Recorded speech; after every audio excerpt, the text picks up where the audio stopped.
Move Microsoft Authenticator to new phone.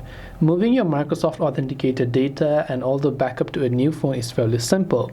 Now let's say if from an old phone you're coming to a newer device where you want to restore all of those Microsoft Authenticator details.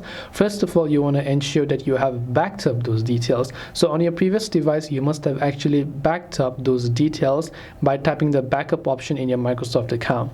After you've done that, if you're logging in on a new device or even the same device, let's say, what you can do is just launch the Microsoft Authenticator app, and we have to restore that backup during the login process. So when we open the Microsoft Authenticator app on our new device, there you'll find an option that says already have a backup, sign in to your recovery option. So here you can see begin recovery button right at the bottom.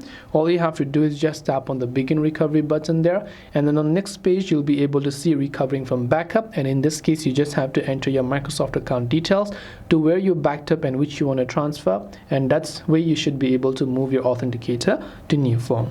I hope this video helped you. If you have got any questions, feel free to leave them down in the comment section below. As always, thank you for watching till the very end, and see you soon in our next video.